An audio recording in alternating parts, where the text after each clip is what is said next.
Hello, gorgeous Geminis. My name's Rose Smith from AbsoluteSoulSecrets.com, and I'm here to do your astrology horoscope for 2020, which is just around the corner. It's a big year for all of us, and particularly for you, gorgeous Geminis, because the focus is on your shared resources, your finances, and your relationships this year. So we have a year where we have 6 eclipses, and they're basically rolling one after another. As you may know, the effects of eclipses can last several months, even up to 6 months. So it's like you just get over the effects of one eclipse, we're into another eclipse. And so this goes on 6 times, which is a bit unusual because normally we only have 3 or 4 eclipses in the year. Sort of gives us a bit of a break, sort of. But this year it's like all sped up.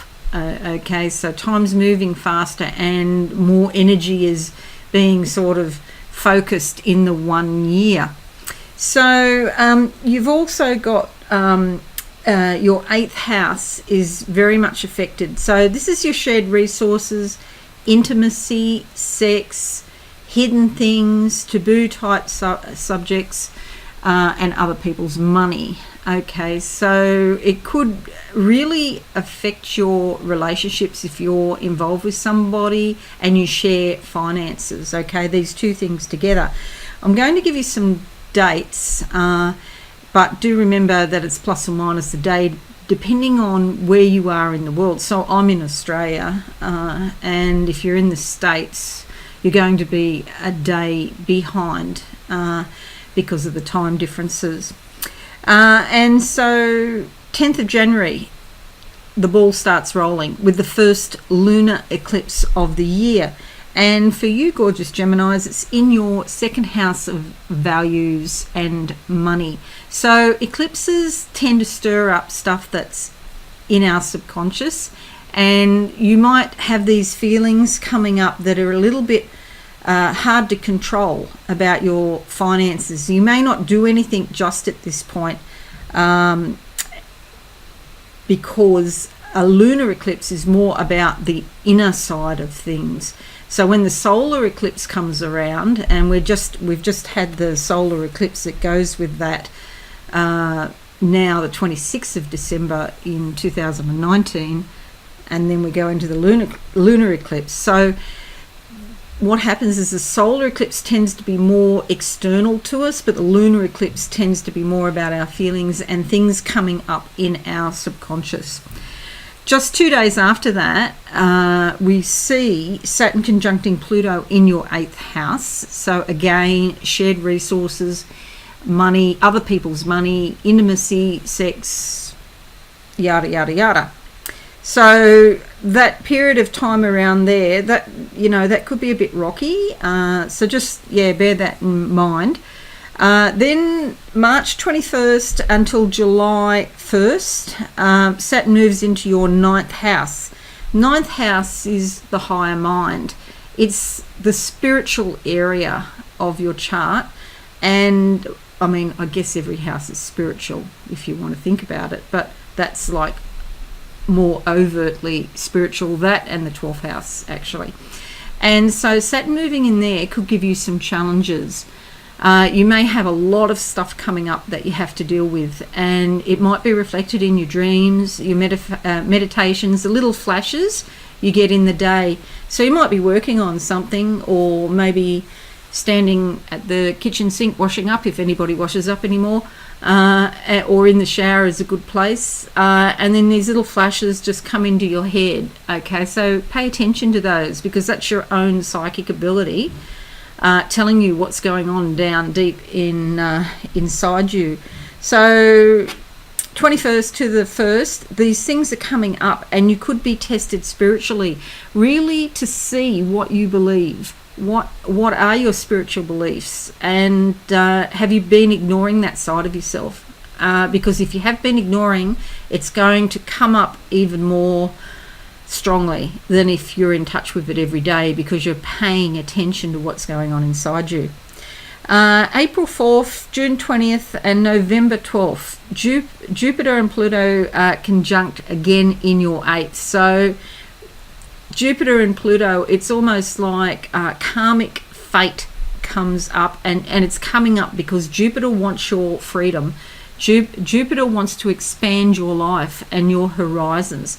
And so Pluto will often destroy things in order to get a fresh start, so you can start again. And the 8th house with sex and intimacy and shared money or shared resources, partnerships could be under stress and strain. May 13th to June 25th, Venus goes retrograde in your 1st house. Okay, so Venus is going backwards. It doesn't actually go backwards out there in the solar system, but here on Earth it looks to us like it's traveling backwards.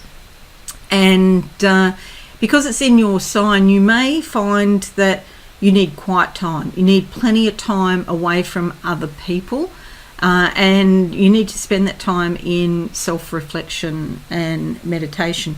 Also, because it's Venus, old lovers might come back from the past, or you hear news about an ex.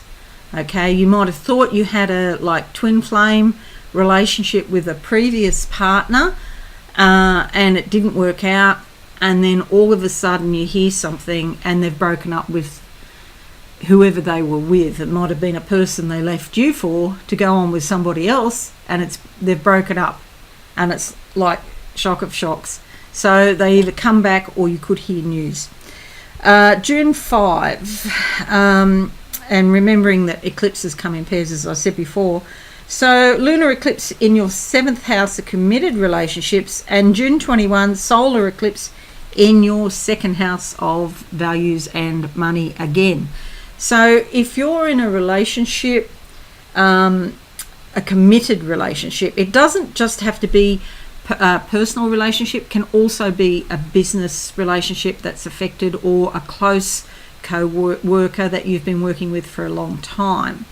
There's likely to be a few speed bumps, things coming up with these, and it's coming up from the lunar eclipse, and you're thinking about what to do with it, and then by the 21st of June, then it's out in the open. And it could be about money, because or money is involved in some way, because it's the 2nd house, and your financial arrangements with this person could change. So July 1 to December 17th, Saturn goes back into your 8th house. You have to be careful with your budgeting there with other people's money. Be careful how you spend other people's resources. Or the resources could be cut off or diminished in some way. July 5, lunar eclipse again in the 8th. So you can see there is so much in 2020 about your shared resources with other people. If you're relying on money to come from another person, particularly an ex, who's, say, giving you child maintenance or something like that, it could really be a bit of a rocky time. So prepare yourself. Make sure you have some spare cash. I know you're laughing or crying, one or the other, but I know that's a reaction there. Try to put, I don't care how much it is, even $2 a week away or something. Try to put some money away, because with all of this coming up, there's bound to be some real financial challenges if you're not careful. But I mean, the other side of it is too, sometimes unexpected things happen and money comes to you. But I'd rather be safe than sorry, and have a bit of a backup plan and have that backup money, just, and you can think of the wonderful Christmas you can have if you've got that money there and you haven't had to draw on it at all during the year. That would be fantastic. So I just feel your financial arrangements are going to change, and it's somehow in connection with somebody else who changes things. And then September 9th to November 14th, Mars retrograde in your 11th house of friends and connections. You may decide that you want to divest yourself of some people or some connections from the past, because by the time you get through 2020, you're really ready for a new start. This is opening a new chapter in your book of life. You're actually finishing off. So I don't want to sound like it's negative. I just want to be upfront. Life is not always roses all the time. I just want to be upfront and let you know you can prepare for challenges, and then the good stuff starts, because you've let go of so much of the past, and then you can open your life and your heart to brand new opportunities and get on opening a new chapter in your book of life. So November 30th, lunar eclipse, which is in your sign, so you reinvent yourself. So the end of November, you could find that you go and change your appearance. You change your wardrobe, you change your hair, you change your makeup. You want to look different to reflect the different person that you're becoming as a result of all this going on through the year. It's a really good thing. It'll shake you up in a good way, and you could throw out old clothes, give them away to Lifeline or St Vincent de Paul, whatever, the op shops. Buy new clothes that suit you and suit your personality better. December 19th, Jupiter also moves into your 9th house. You're thinking about studying, perhaps retraining, working. You might be also thinking about overseas travel, and trying to work out a way that you can get overseas. So when this chapter finishes and the new chapter starts, it could start off with you reinventing yourself by going on an overseas trip that will help rejuvenate and renew you after everything you've been through in 2020. So it has a real silver lining here, and it's very exciting. So it's like a brand new life coming to you at the end of the year. So now what I'm going to do is look at the cards and see what comes out. I'll just close my eyes and see if there's a quick message for you. There's a lot of flames and candles in front of me. It's like, be hopeful, be positive, don't be concerned. This is all sort of in hand. Your soul is in control here. So I know you might feel shaken up sometimes with some of these events, but just bear in mind the silver lining towards the end of the year. Let's have a look in the cards now, gorgeous Geminis, and see what comes out for you. And I've already pre-shuffled these. Now, I'm going to draw 5 cards. So starting off with January, this will sort of be January, February, and a bit into March.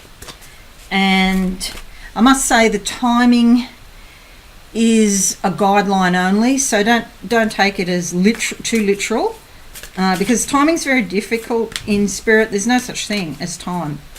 So we're trying to convert these energies to work on a human, time base. Doesn't always work that well. Okay, so we're looking for January, February into March for gorgeous Geminis, and straight off the bat, this one comes out. Love this card. Strength. That's what's happening to you in 2020. You're in the lion's mouth. You might be a bit nervous about that. The lion's not going to bite you. The lion's going to carry you along, and you are being carried by a spiritual lion as you go through these challenges in 2020. See the infinity sign there? It's like spirit is with you. So please, bear in mind, no matter what happens, that spirit. See, she's resting on the lion's tongue there. You've got a nice soft bed. Spirit is with you all of the way through 2020, and with you for always, in fact.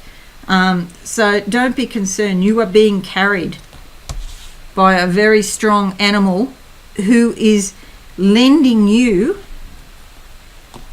his or her strength through the year. Alrighty, that's January, February, March. It could be, I'm just feeling the strength is there in spirit because there's something popping up at that time where you need extra strength, and you will be given it. Okay, March, April, May, and the card that comes out is the Knight of Pentacles, literally jumped out of the pack. Now look, there's another lion, and I don't think I've had this card for ages come out. It just hasn't come out. This is about your possessions and your money.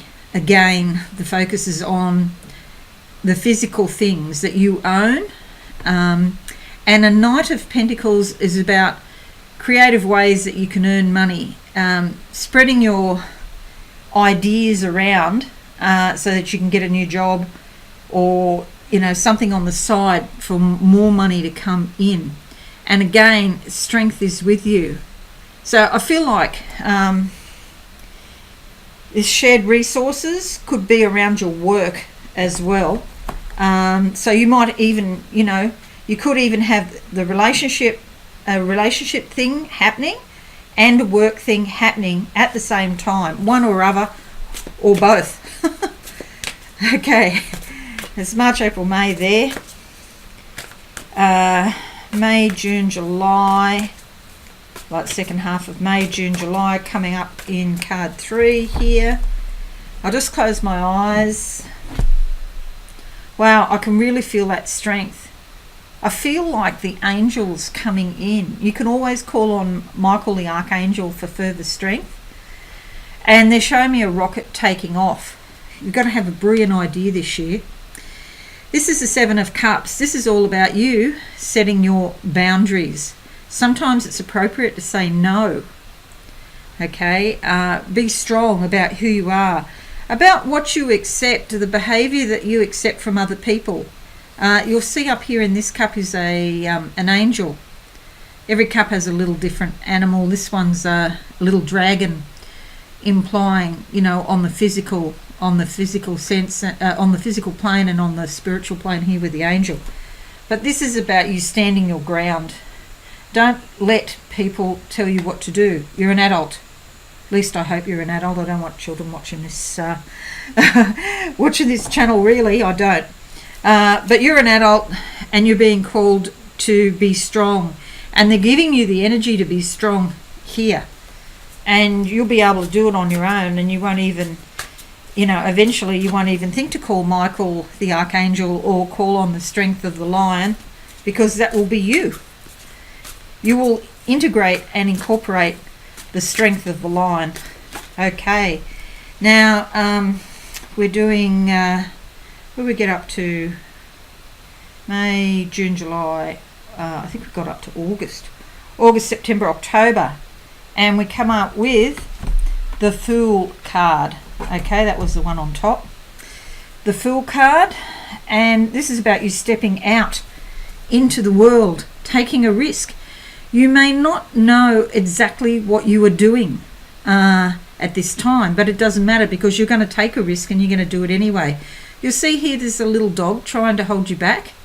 This can be like your friends and family. They don't want you to do it. They'll say, oh, you've been through so much already, don't take any more risks in case it goes wrong. I'm sure they got a point. However, if you keep doing what you've done previously, you're going to get the same results. So Spirit is actually encouraging you to move forward in life and broaden your horizons. That's why Jupiter's there. My cat's at the door now. Harry! That's Prince Harry. Okay, so now we're moving to the last few months of the year. October, November, December. October, November, December for Gorgeous Geminis. Okay, and that come out. What actually happened here on card 4 was the Hangman was underneath the Fool, but the Fool was on top. But here it is again. So a time of delay and patience. This is like being pregnant. You know you're pregnant. You know you're going to have this baby, and you're saying, get this baby out of me, at 8 months, 8.5 months, up to 9 months. And you know that you have turned a corner here. You've started a new business, you've gone overseas, you've started a new job, you've done something creative and stepped out, and now you've got to wait for it to pan out. But that's okay, it's coming. You know in your heart of hearts that this new creative project or this new creative part of you is now working and operational, and you will get your rewards, okay? And I think even though you're waiting here, you can see the seeds of rewards coming to you, gorgeous Geminis. You know that it's going to happen. So it won't happen overnight, but it will happen. Now, I'm just going to close my eyes to do a little bit of a summary, a psychic summary for you here at the end. Yes, I can see the Hangman still. I get the word private. I don't know what this means. Private, privatized. I've got no clue what it means. Somebody just told me about the Taurus video because I got the name, the number 17. Oh, well, they rang me up. That means so much. It's 17 this and 17 that. My birthday's the 17th. No, and they rattled off all these 17s. This is a bit the same, but the word is private or privatized, and I don't know what that means. Okay, so gorgeous Geminis 2020. Busyness, activity. I see, you know, the little glider clips. I see them. It's like all these little notes that are got these little clips on them, and they're all around the place to remind you of things. Because I feel like this is, like I started to say at the start, this is really building up, and this is a make or break year for your money or your relationships. But besides that, there's something really building up that you're going to start. So it could be like a new business or a new job. And now I'm seeing stones, big stones, and they're on levers and pulleys, and you're moving these rocks around, but they're really heavy. But you've worked out a scientific way, a clever way to move the obstacles in your life. So well done you, gorgeous Geminis, because you're really making a lot of progress in 2020. They're showing me a tree here. It's like the family tree. There's some coins, piles of coins down the bottom. That means that there's changes in your family to come in 2020. Okay, I do hope that all makes sense. I know I was a bit disjointed here and there, but I just got to go with the flow. I'd love to wish you a very insightful and prosperous and happy, healthy 2020, gorgeous Geminis. Please give this a like if you've liked it, subscribe and click the notification bell. And I'd just like to thank you very much for supporting me in 2019. My tiny channel is growing, and soon it'll be going from a tiny channel into a small channel, so that's really exciting for me. So thanks again. I've got lots of new things coming in 2020. Okay, have a great time, and I will see you again soon. Bye for now. Thanks so much for watching. Please visit my website absolutesoulsecrets.com for all things spiritual. Have a